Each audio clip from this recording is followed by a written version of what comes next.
It has been a little over a week now that I finally finished watching the first season of Peacemaker, and I obviously put up that, thoughts video on this channel. If you guys want to go check it out, it's there. A lot of the things that I thought of Peacemaker still stands till this day, and I mean that because I just finished watching season 2 of Peacemaker, and I do have to say, this has been a massive improvement. So quick little disclaimer, obviously I will be covering spoilers from this past season 2 of Peacemaker, so just bear that in mind before we get into it. If you've already watched Peacemaker, then this video is right there for you. Otherwise, go watch the series, come back so that we can discuss. So if you've already watched it, hang in there because I do have a couple thoughts on this season. So after sitting and watching season 1 of Peacemaker, I was, kind of flabbergasted because half the season was not that good, and the other half was actually pretty great. And I kind of half enjoyed season 1. It felt directionless. It didn't feel like there was a goal in mind other than just to tell, Chris's story, tell Peacemaker's story. But I just didn't see the magic that a lot of people saw in season 1 of Peacemaker. Only until after the 4th episode, which obviously is where I think things changed. But ultimately, I think that Peacemaker season 1 just didn't feel great. But I was kind of interested to see, after it ended the way it did, where they would take this show in a second season. And I'm honestly I was shocked that I was actually interested in seeing what came next, considering that show did not fit my vibe. And back then, they were dealing with the DCEU, which was the extended universe of DC. And I mean, there were some good projects, some bad projects back then. I mean, you had Wonder Woman, which was a really good project. You have my favorite project that came out of that, series of films, which was The Flash. I think those were things that stood out to me, that was part of that universe. Now, obviously, now James Gunn is the one actually leading this entire team of DC, experts into a new DC universe. And I think that after season 2 premiered, and we get to see that very iconic ending of Peacemaker season 1 being retconned completely with now the actors that are in the new DCU playing those roles, it's really interesting. I thought it was a funny shift because ultimately the events of Peacemaker season 1 have no connection to anything in the DC extended universe. Meaning, if they wanted to just retcon that ending, they could, because there's really nothing connecting to it. So I think it was a really smart idea, and it just welcomes Peacemaker into this universe. And especially because we actually get to see him in Superman doing an interview for a split second. So we can clearly see that that's the direction that they wanted to go in, and I think that James Gunn did it brilliantly by just shifting it that way. Now, something that I feel like I need to recommend personally, because I actually watched these two projects, and I now realize how important they are to this specific season of Peacemaker. I would suggest that you would go back and watch The Suicide Squad, the James Gunn one, which was obviously better, and go back and watch Superman, if you haven't watched Superman. Those are two very important films that have to do with this season. There's a lot of connective tissue between those two films and this season. So go back, rewatch them, and then come and watch this. If you haven't watched them recently or you don't remember them, it's best to go back and rewatch them. But if you have watched them recently, you're going to be familiarized with a few themes that are going to pop up in this season. And I feel like that is just going to enrich the experience for you. I also think it's a testament to how well James Gunn knows how to build things. Solely due to the fact that the very first episode already hits you with a bang. It already starts with emotion. It already starts with depth. It builds on the comedy that came before, and ultimately it just grips you into wanting to keep watching the show.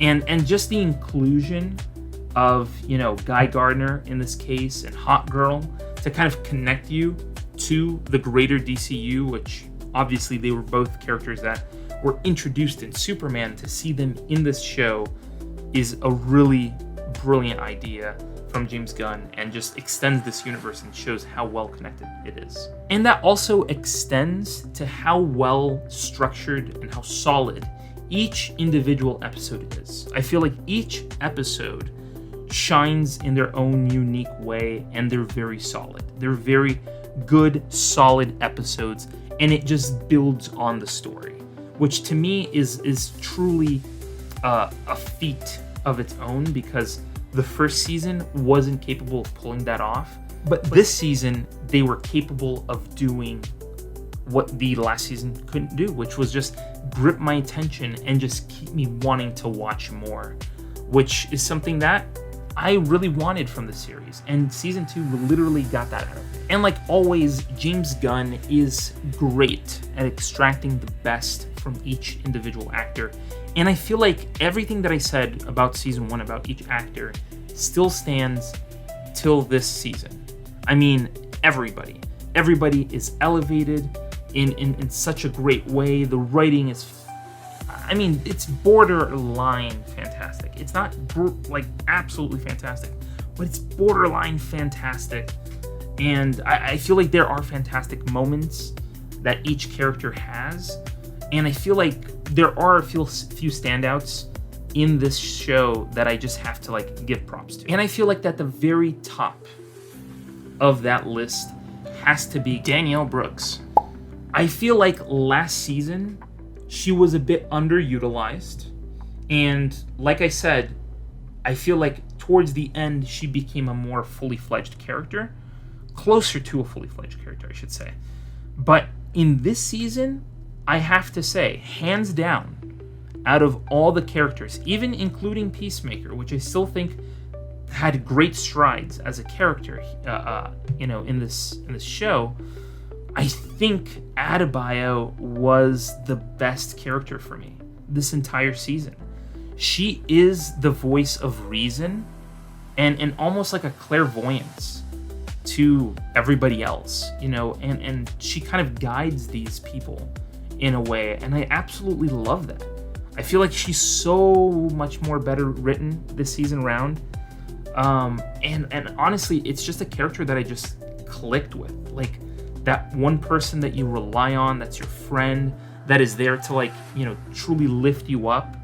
I absolutely loved Adebayo this season, and she's hands down my favorite character of the show, including most of the characters that you see on screen. And then obviously we get Freddie Stroma, who plays our lovable idiot, vigilante, who is just that, very quirky character that says crazy things, and he does it again this season.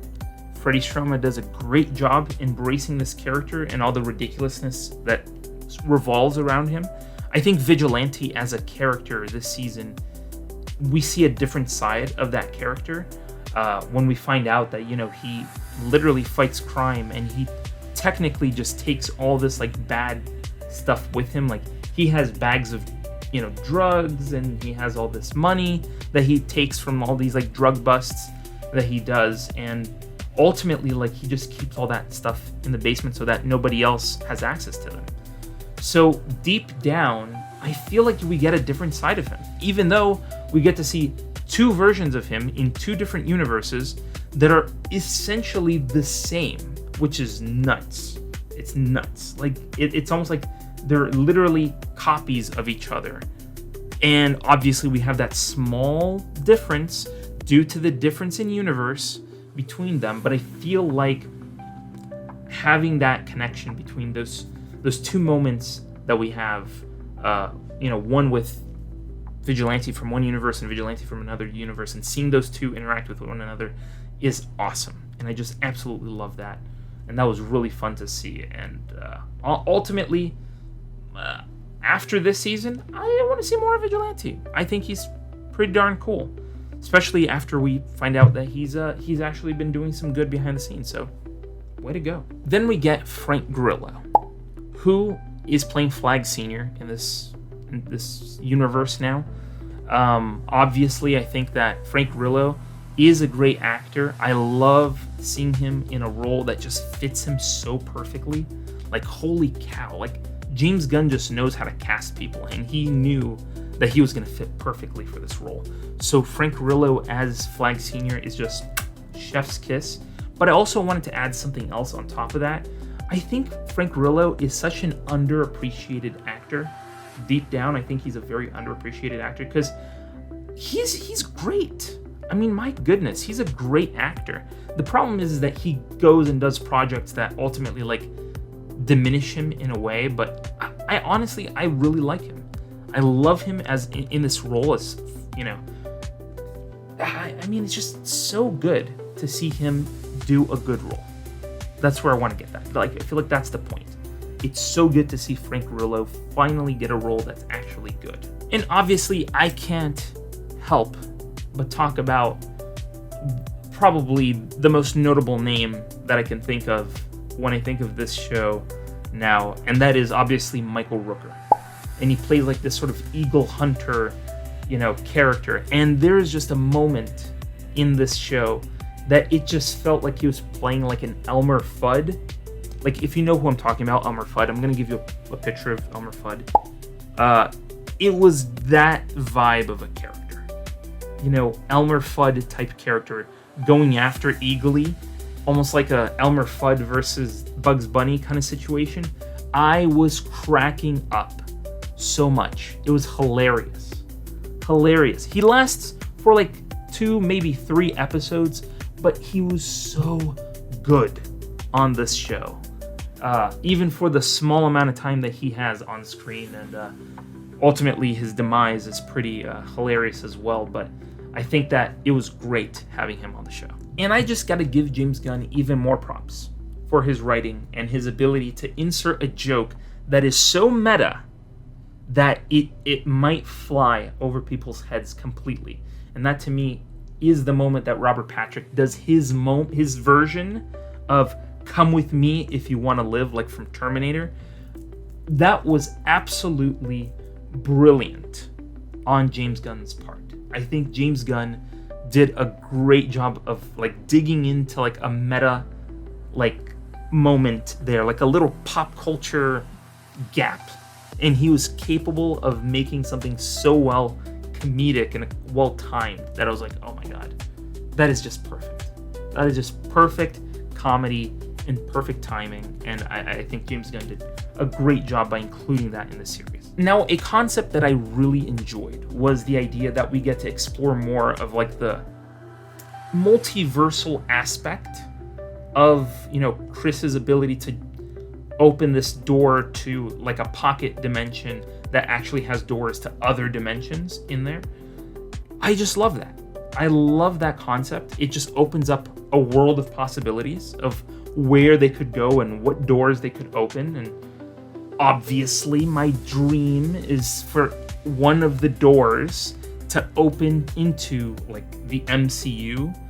And honestly, I'm kind of in the same camp as, you know, John Cena. And John Cena has said this in an interview before. He said that he would love to see Marvel and DC kind of come together to defeat like a big enemy. Holy cow, would that be a great thing to do? Like a door that leads into the DCU. Oh, and the fact that James Gunn has worked in both sides of the aisle, has worked with Marvel and DC. Oh, my goodness, that would be absolutely amazing. But nonetheless, I feel like Chris's story, it truly is impacted by the impact that these moments that he has in this other universe creates for him. I think the strongest moments of the series happen because he's capable of going into this other pocket universe, which ultimately is revealed in the end to be, you know, of a Nazi type rule. So I think it's a really interesting dynamic at play here that they created with these pocket universes. And ultimately, we see another side of Chris, in this universe where, he's so well loved and cared for by his family. And ultimately, in the end, you have this tragic moment which brings him back to a very traumatic moment in his life. And you feel almost like sad for him. You feel sorry for him because, like, that most of, like, that sadness that he carries and that sort of, like, almost crappy attitude that he has is due, in fact, to all the crap that happened in his life before. So it's so wild to see how this show progresses and how well they're capable of pulling off, these emotional moments, specifically when it's in a universe that's almost parallel to his. Now, something that I do have to criticize about this show, and it has nothing to do with the writing or with a specific episode or anything like, super picky about that. There is one thing that I do have to complain about, and that is simply due to the runtime of the episodes. And I feel like, for me personally, I chose personally to start the show somewhere around a week before the final episode came out. And why is that? It's because I wanted to pace myself in order to watch each individual episode once every night. And for me personally, I feel like that's the best balance. You watch one episode a night, you sit there, you process, you get all the information, and then you're good to go for the next episode the next night.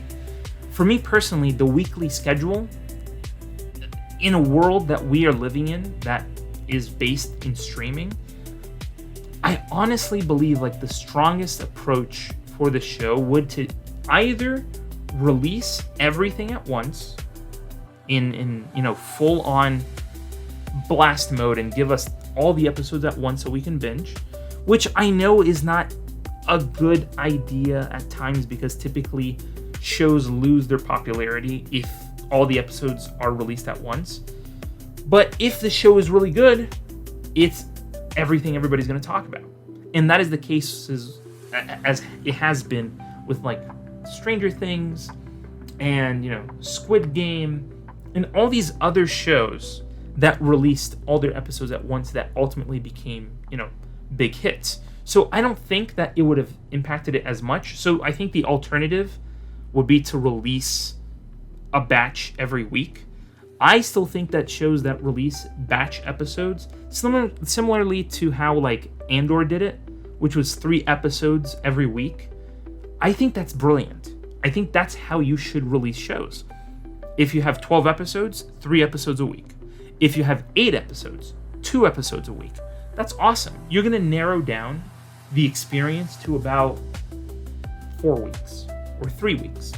I love that because you're still going to have everybody talking about it every week for about a month versus, having to talk about one episode and being like, okay, I watched 40 minutes of this episode. Really? Like, we could have more. But here's the thing. I may be complaining about something completely stupid, but I do think, as much as I wish they were slightly longer, every episode was very well paced. So I don't think it was that big a deal. But if they were to do that in the future, that is my suggestion. Batch release these episodes so that we can have like either 2 or 3 episodes a week. That would be my personal favor to have. So obviously, as I said before, I think every episode was solid. I think from episodes 1 through 7, I feel like that is the entirety of the show. Personally, I think that Peacemaker Season 2 started in episode 1 and essentially ended episode 7. What do I think episode 8 is? And I think the episode 8 is, where is the DCU going next? So much so that the entire episode is even length-wise completely different than the others. While the others are like anywhere between 35 to 37 minutes, this is a 57-minute episode. It's almost an hour long. And respectfully so, I think that is a great length for the episode because it covers a lot of ground. Episode 8 covers a lot of ground. It covers where these characters are, where they're going. It ties up storylines that were talked about throughout the season. Like what is Flag Senior doing? All these other details, and obviously talking about the situation on the boat, which is something that was teased about throughout the entire season, and then we get that in season 8. And then we get some affirmation that Chris actually wanted to have that connection with Harcourt, and Harcourt felt the same in that moment. And then we get a nice big celebration with him. But ultimately, it ties up all these loose ends that were left from episodes 1 through 7, and ultimately shows us where the show is, or I should say, rather the universe is going, because we already heard from James Gunn that we are seeing the end of this season is essentially hinting at where Man of Tomorrow, which is the next Superman movie, where that is going to be leading into. And if that is the case, dude, this is going to be a really interesting proposition that they have for the DCU now, of throwing these metahumans into this abandoned world. And he doesn't care about punishment, he just doesn't want them on Earth. And I can definitely see that they are definitely going to create something different now for the DCU, and this dynamic of putting people on a completely deserted planet, and not even due to punishment. It's just that Flag Senior and obviously Lex Luthor does not want to have any sort of metahumans in the world. So now they're working together, which is just bonkers. But I'm really interested. I'm interested in seeing how they're going to make this play out in the DCU. Now, I did hear from James Gunn that there is no confirmation whatsoever, or no plans on doing a season 3 of Peacemaker. But I would not mind seeing another season of Peacemaker. As a matter of fact, after this season, I just feel bad that we don't get another season. Like, I'm not going to get another awesome opening sequence to the show. Which, by the way, I really did like more the music from this season than I liked from the other season. And I can't help now, every time, if I even meet someone named Julian, game over. Because my brain is automatically going to think of the song from the season. Every time I hear someone's name Julian is going to come up in my head. So that's all I'm going to say about the opening of this show, and how much it was great, and the fact that I'm going to miss not having Peacemaker. So James Gunn, if you are watching this, please make season 3 of Peacemaker, because you had great writing this season, and we could possibly get more incredibly gnarly stuff for a 3rd season, and I would love to see that. And like I say in all my videos, these are just my thoughts on season 2 of Peacemaker. Obviously, I don't say that every video, but for this video, it is my thoughts on Peacemaker season 2. And I want to hear your thoughts. I want to know from you, what do you guys think? Do you think we could possibly get another season of Peacemaker? Did you like how it ended? What was the one thing about this season that just stood out to you? Do you think season 1 was better than season 2? Do you think season 2 was better than season 1? Like I did, because I thought this season was better. I want to hear from you, and I want to know what you guys think. And please put it down below, because I want to have that discussion with you. And while you're down there, hit the subscribe button and hit the bell to be notified when new videos go live on this channel. And thank you so much for watching this video, and I can't wait to see you in the next video.